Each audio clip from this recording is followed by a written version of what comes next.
이렇게 새로운 제품들, 새로운 영역을 찾아서 새로운 성장 동력을 만들어서 성장을 하는 존재에 대해서 말씀을 드리고 싶었던 거고요.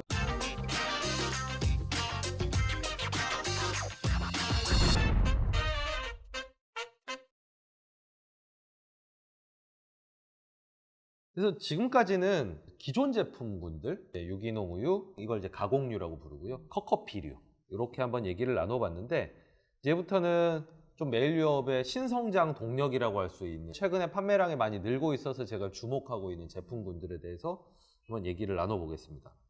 먼저 이 아몬드 브리즈, 요거 놔두면은 회사의 반응이 좀 어떻습니까?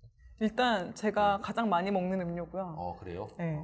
또 안 좋아하시는 분들은 절대 안 먹는 음료예요. 호불호가 갈린다. 호불호가 엄청 갈려요. 우유를 먹으면 속이 좀 편하진 않아서. 근데 이게 우유 대용으로 먹기 괜찮고 좀 고소한 맛이 있어서 칼로리도 낮은데 먹을만 하더라고요. 제가 사실 메일유업에 투자를 할 때 이 두유 부분, 이 식물성 우유에 대해서는 그렇게 많은 가점을 두지 않았습니다. 오히려 유기농 우유라든지 아니면 포장, 온라인 채널에 맞는 포장 이런 거에도 주목을 했었는데, 이제 투자를 하고 나서 팔로우업을 하면서 이제 눈에 가장 많이 띄는 제품이 사실은 이 부분입니다.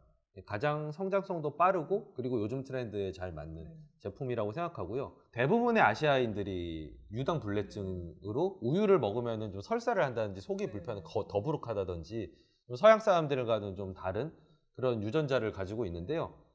그래서 메일유업에서는 어떻게든 우유 소비는 늘려야 되겠고, 뭐 소비자들은 이제 아시아인들이다 보니까 그걸 타개하는 이제 R&D에서 나온 제품이 소화가 잘 되는 우유라는 게 그것도 한번 회사 간식으로 시킨 적 있었어요. 그것 반응이 괜찮았었나요? 근데 이것만 먹어요. 그래요? 유기농의 타이틀이 너무 강력한 것 같아요. 일반 우유는 내 돈으로 사 먹고 유기농 우유는 이제 회사 돈으로 사 먹겠다라는, 소화가 잘 되는 우유가 정식 명칭이 락토프리 우유예요. 메일유업에서 그거를 처음으로 만들어서 그것도 나름대로 반응이 좋고요.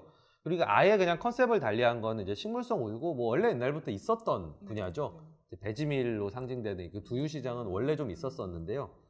이 아몬드 브리즈가 제 돌풍을 일으킨 이유라고 제가 생각하는 건, 일단 미국에서 아몬드유가 큰 히트를 쳤고 치고 있어요. 그래서 아몬드유가 두유보다 건강에도 좋고, 뭐 견과류가 가진 또 건강한 이미지가 있잖아요. 그런 거를 짜서 만들었는데, 호불호가 있을 수는 있겠지만 좀 더 두유보다는 조금 더 부드러운 맛, 그러면서도 약간의 고소한 맛을 가지고 있는 메일 두유도 같이 잘 팔리고 있습니다. 아직 제가 그 비밀을 파헤치진 못했어요. 왜 메일 두유가 좀 후발주자에 가까운데도 이렇게 메일 두유도 아몬드 브리즈와 더불어서 매출이 잘 나는가? 혹시 아시는 분들이 있으시면은 유튜브에 댓글을 달아주시면은 제가 투자에 좀 더 참고를 해보도록 하겠습니다. 근데 저는 실제로 이 아몬드 브리즈를 아침마다 하나씩 먹어요. 약간 밍밍하다는 평가가 있는 만큼 질리지 않는 것 같아요. 그게 가장 아침 식사 대용으로 먹기에 장점이고요. 칼로리가 낮으니까 부담이 적고, 그리고 저는 이제 머리를 많이 쓰는 이제 직업인데 왠지 이 DHA가 들어있어 두뇌에도 좋을 것 같은 그런 어떤 이미지. 의외로 아몬드 브리즈 초코 맛이나 바나나 맛을 드셔보시면은 생각보다 맛이 괜찮습니다. 저희 집에서도 이거 시켜서 먹거든요.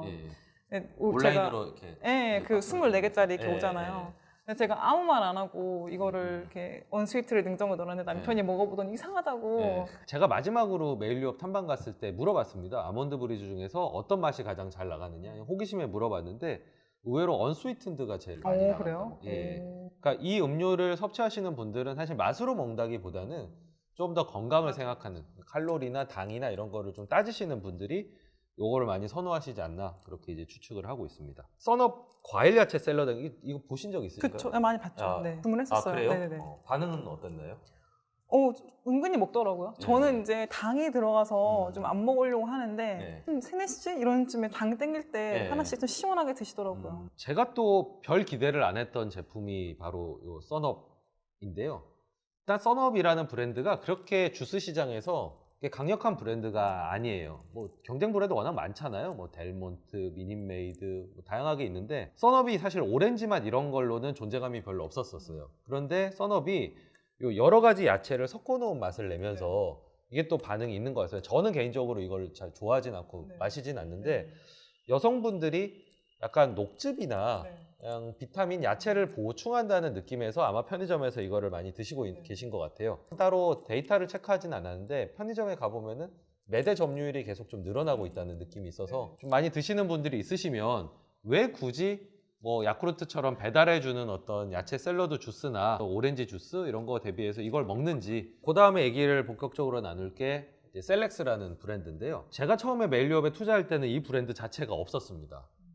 그래서 투자하는 동안 셀렉스라는 걸 만든다 그래서 관심을 갖고 이제 분석을 해봤죠. 다음 타겟으로 이제 프로틴 시장을 타겟으로 했다라는, 그래서 저는 그게 바람직한 방향이었다라고 생각을 했고요. 아무래도 요즘엔 탄수화물은 좀 나쁜 거, 단백질은 좋은 거, 매번 고기를 먹거나 아니면 뭐 그런 선수들이 먹는 보충제 이런 거를 먹는 것보다는 조금 더 쉽게 단백질을 보충할 수 있는, 그리고 운동하는 사람뿐만 아니라 이제 나이가 들면 단백질이 이제 아무래도 새어 나가니까 그거를 보충하는 어떤 성인용 분유로서 개발 컨셉이 마음에 들었고요. 그리고 저희가 사업성을 따져볼 때도 뭐 완전히 새로운 분야를 하게 되면은 새로 공장도 깔아야 되고 이렇게 돈이 들어가는 회수가 좀 늦어지게 되는데, 원래 메일유업은 분유를 만들던 회사잖아요.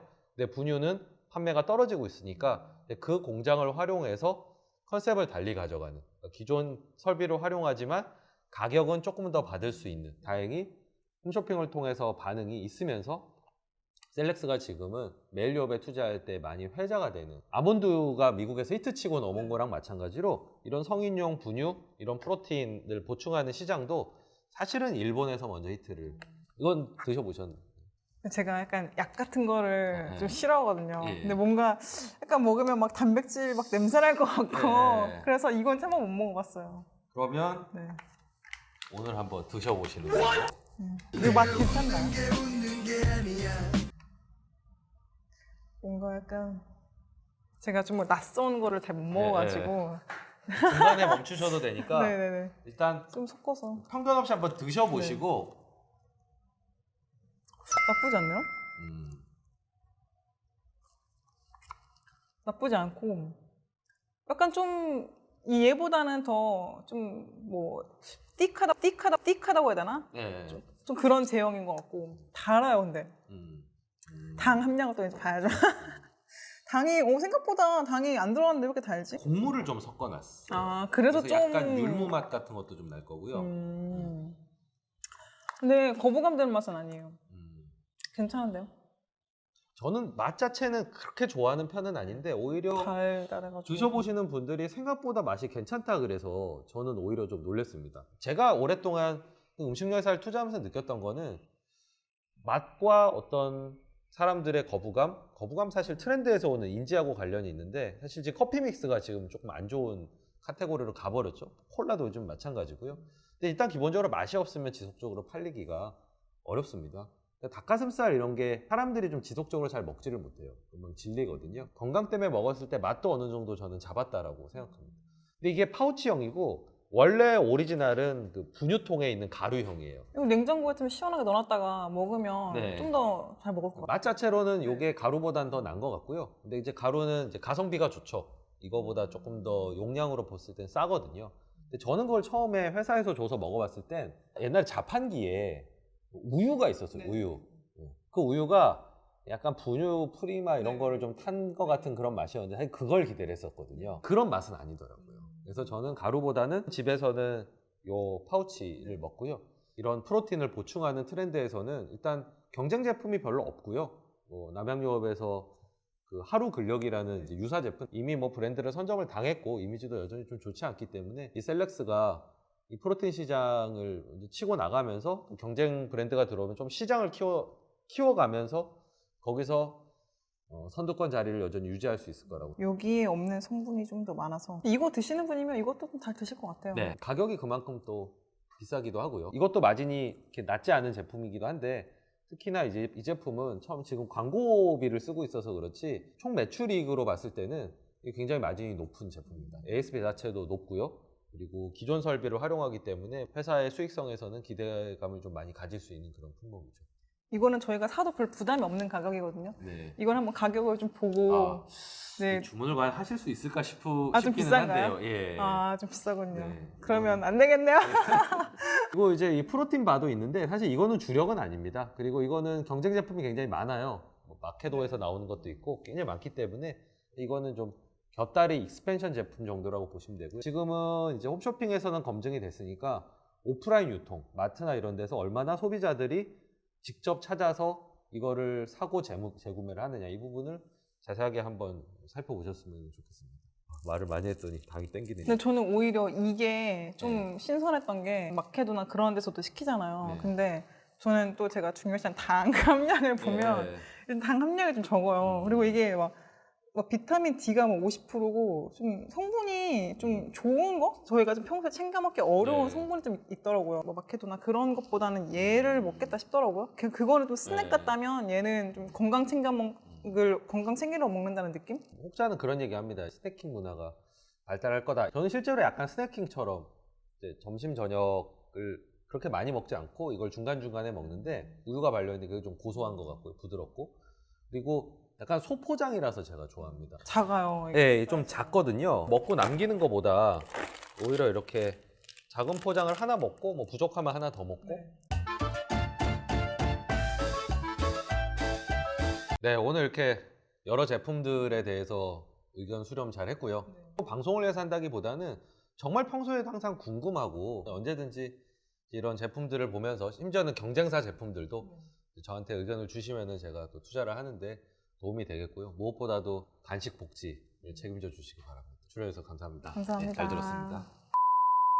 요즘 참 안타깝게도 시장 참여자들이 시장의 많은 종목들을 딱 두 가지로 나눠서 이분화해서 보시는 것 같습니다.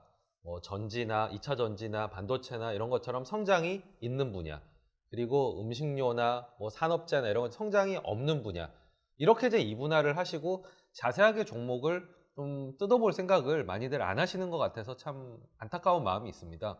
제가 오늘 메일유업을 소개를 한 거는 분유 매출이 출산율에 따라서 떨어진다는 단점이 있지만 이렇게 새로운 제품들 그리고 새로운 영역을 찾아서 새로운 성장 동력을 만들어서 성장을 하는 그런 회사들도 있다라는 거를 존재에 대해서 말씀을 드리고 싶었던 거고요. 버핏이 얘기하는 좋은 기업을 적당히 살 수 있는 거는 단점이 없다는 의미가 아닙니다. 단점보다 장점이 더 많고 그것이 가격에 충분히 반영되지 않으면서 장기 전망을 할 수 있는, 이 장기 전망에는 예측 가능해야 된다는 부분이 있습니다. 그래서 제가 음식료 업체를 좋아하는 건데요. 좀 더 균형적인 시각을 전달드리고 싶어서 영상을 준비를 했으니까 유익하게 보셨기를 바라고요. 가치 투자들에도 힘든 이런 시장 상황을 잘 돌파해 나가셨으면 좋겠습니다. 재미있는 가치투 영상으로 다시 돌아오도록 하겠습니다. 시청해주셔서 감사합니다.